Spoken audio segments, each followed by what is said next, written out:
All right, welcome to the special episode. This is the IPL auction special, and we really missed Shushmit all this while, and I was inching myself that I should not make the video until unless he is back. So KKR going into the auction with a bigger purse than what they did in the main auction.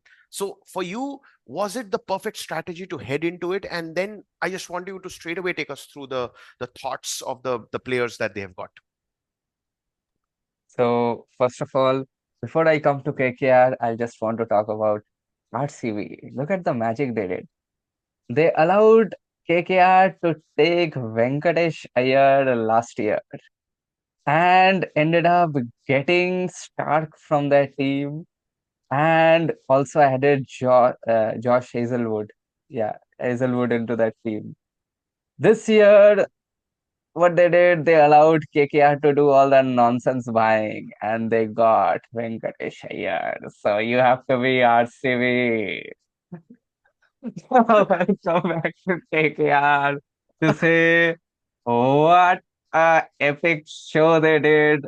Just what everybody wanted it to be. I mean, what do you have to say? That last season, of course, that was completely unexpected because I remember you and we were in that shitty Anirban's way, and we were watching the auction from there. So uh, we were not able to enjoy the food also that much because of the full-fledged potty being done by the KKR. I mean, do they even know how to do the auction? No. So it clearly shows why they always end up doing such nonsense and get the blood pressures and sugars and everything high of the fans. So we'll very But quickly cover the. Mm. having said that, I think they did whatever they could. And I mean, we'll definitely be starting off with KKR itself. I think went with the biggest purse, 64.2 CR, and the wicket keepers, two foreign wicket keepers, both New Zealanders. They've got rid of Rahmanullah Gurbaz, I think, who went unsold, I believe, and then Quinton de Kock was purchased by Mumbai Indians for the base price. So.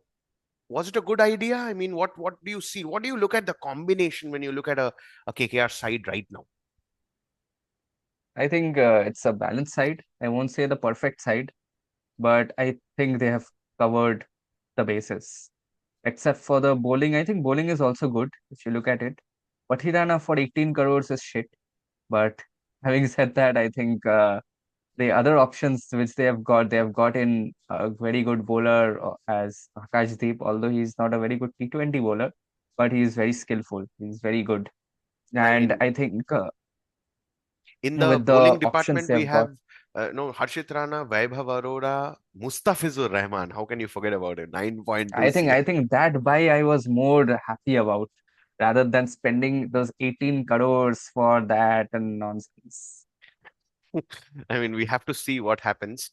And of course, then Cameron Green. Oh my God, the KKR broke their own record of the most expensive foreign signing in the history of the IPL.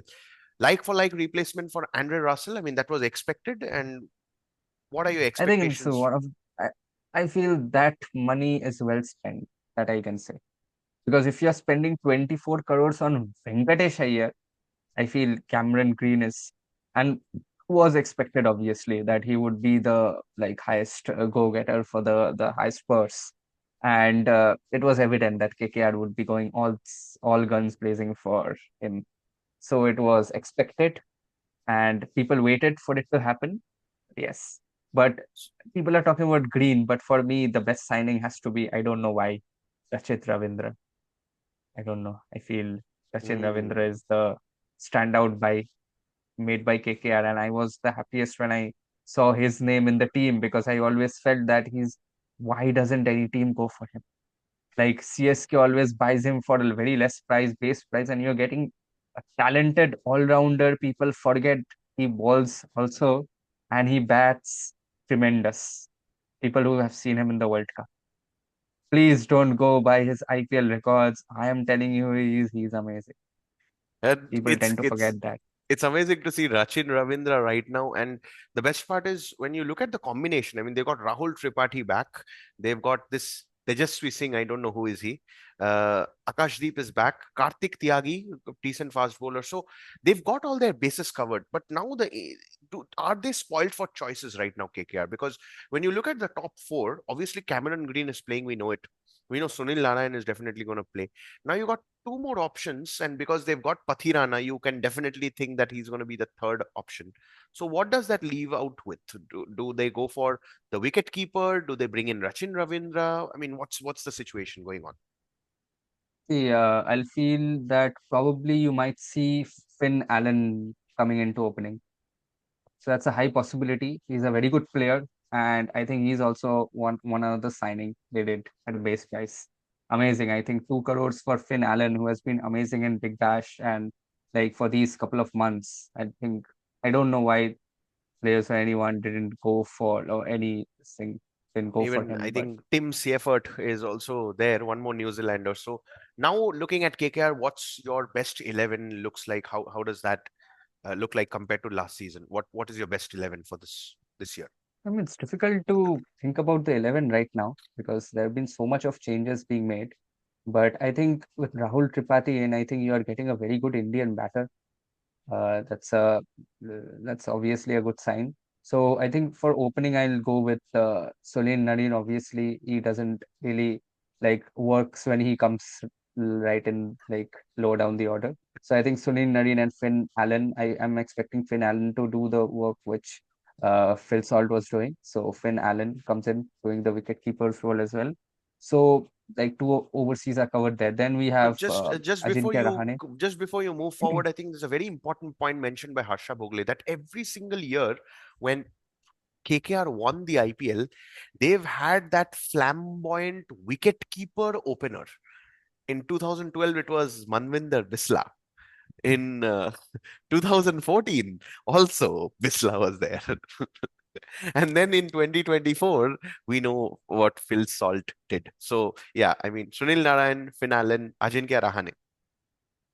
Yes. Then, like in fourth, I think I'll probably keep Rahul Tripathi. Well, would you Probably, like to put I think Rahul so. Tripathi or a Manish Pandey there, or do you think it's better to promote Rinku Singh up the order and give him more responsibility before Cameron Green comes in and smashes it?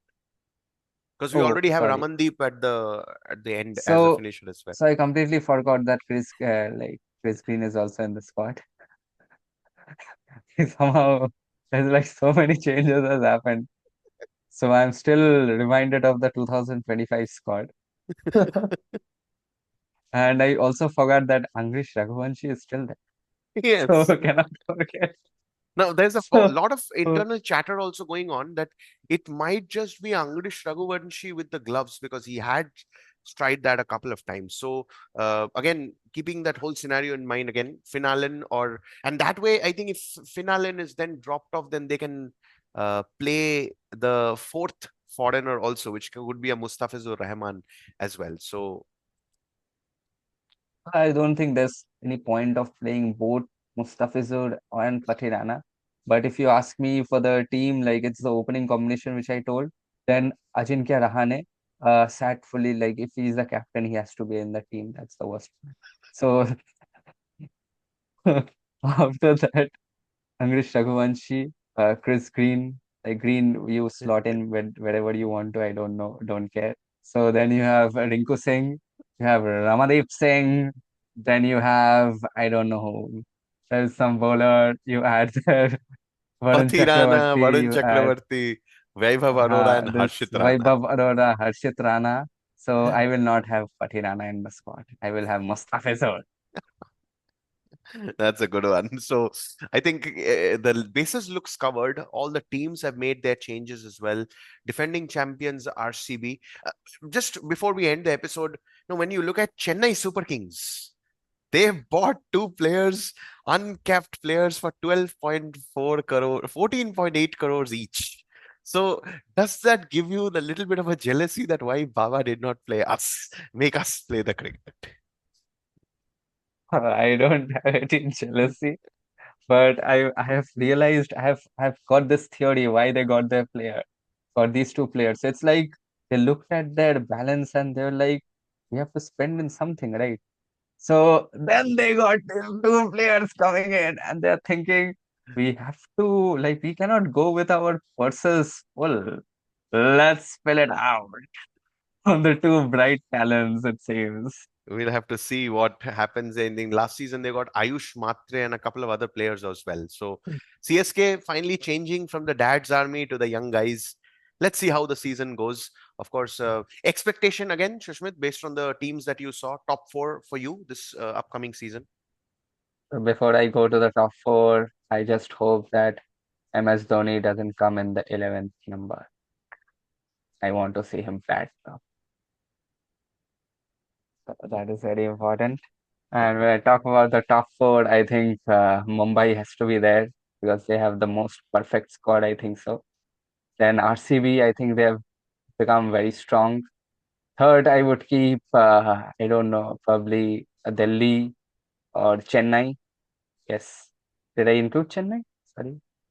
Yeah, I think so. I probably include Chennai. And I'll also keep the one and only, the one you are expecting. Yes, exactly, Punjab. So I'll be including that. So so that is the top four for Wow, me. this is crazy. The entire episode we discuss about KKR's team, and they are not even in the top four in Shushmit's list. Wow. Epic things happen in the SM show, people. Thank you so much for tuning in. If you're new here, please do hit that like button, share your thoughts in the comments, and hit that subscribe button with the bell icon. We'll keep coming up with such amazing episodes now that Shushmit is back with us. It's going to be crazy. Thank you so much, Shushmit, for joining today's episode. Thank you. Thank you.